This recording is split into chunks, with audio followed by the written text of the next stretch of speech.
Welcome to the Real News Network. I'm Anton Warrenchuk in Baltimore. Pope Francis has wrapped up his trip throughout Israel and the occupied Palestinian territories.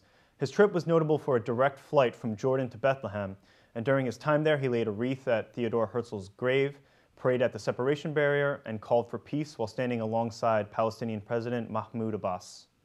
Now joining us to discuss this is Phyllis Bennis. Phyllis is a fellow and the director of the New Internationalism Project at the Institute for Policy Studies in Washington, D.C. She is the author of many books, including Before and After U.S. Foreign Policy and the September 11th Crisis, and Understanding the Palestinian-Israeli Conflict, a primer. Thanks for joining us, Phyllis. Good to be with you. So, Phyllis, what do you think was significant about Pope Francis's trip? Well, you know, there were a number of things he said that were very important. He used the plea for justice as well as the traditional plea for peace. That was important.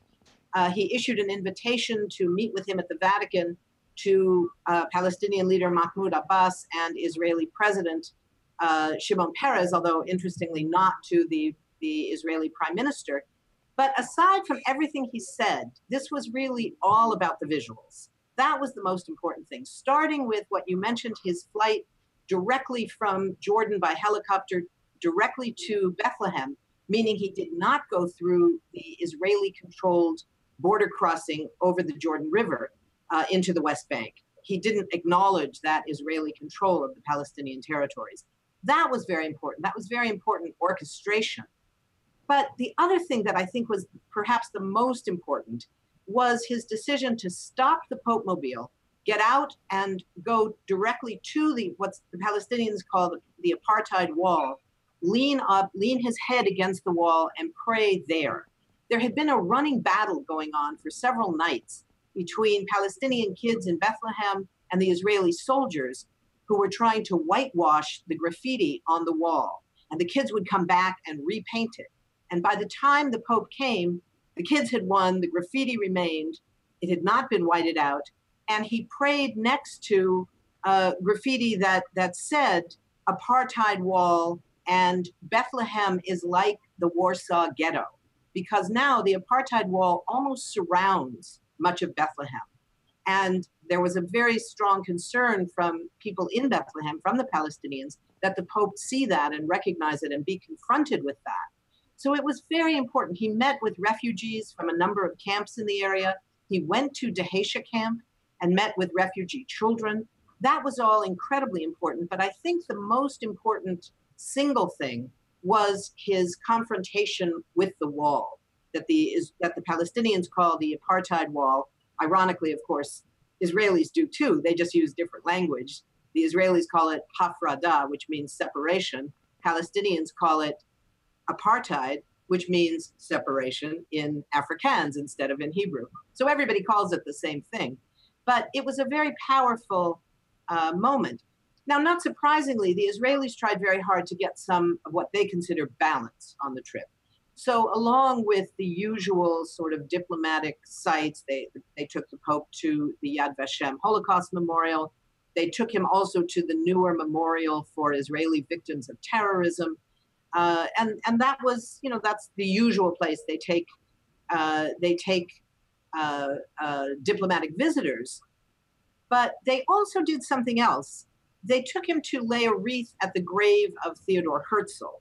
That was a bit unusual. Now, it was interesting. There was a note from Diana Boutou, a well-known Palestinian lawyer and analyst, who noted that the places that the Israelis took the Pope were all examples of earlier oppression against Jews, the Holocaust and terrorism against Israelis.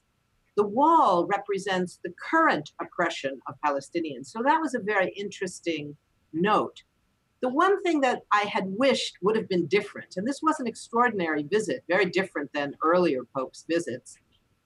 One of the things I wish that the Pope had referenced when he went to lay a wreath at the tomb of Theodore Herzl, the founder of modern Zionism, the guy who wrote The Jewish State, I wish that he would have quoted from some of Herzl's own language. Herzl famously, and wrote about it later in his diaries, wrote letter after letter to Cecil Rhodes, the famous, or shall we say infamous, British colonialist who claimed so much of Africa for the British crown. And he wrote to Herzl wrote to Rhodes and said that he wanted his support. And he wrote here, and I'll quote from the letter, he said, "You," addressing Rhodes, "you are being invited to help make history. It doesn't involve Africa, but a piece of Asia Minor, not Englishmen, but Jews. How then do I happen to turn to you, since this is an out-of-the-way matter for you? How indeed, because it is something colonial." Those were the words of Theodor Herzl. And to recognize that he thought that the creation of a European Jewish state in Palestine was, quote, something colonial, is something I wish that the Pope might have mentioned. Perhaps it's not realistic, but maybe on this next trip. So Pope Francis has been fairly widely celebrated in the press for calling for a sort of social transformation, dealing with the issues of inequality and poverty.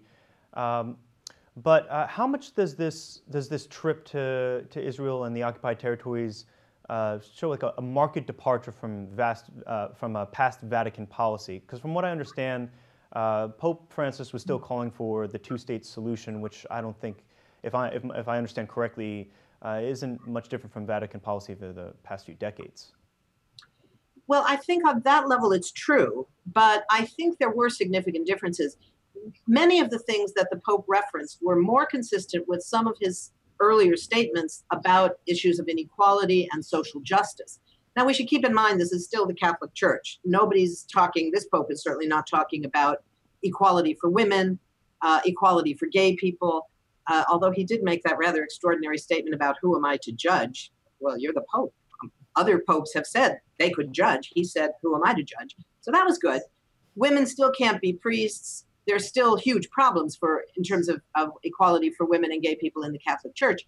But some of the things that this Pope has talked about in terms of economic equality, social equality, were much more consistent with some of the things he said when he spoke about the need for justice in the region, not only the call for peace. I think that was new and different.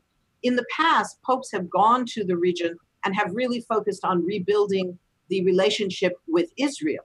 The relationship between the Catholic Church and the Jewish community had, of course, been very tense ever since the Holocaust, when the Pope at that time was accused of doing too little to either expose or try to prevent or end the Holocaust.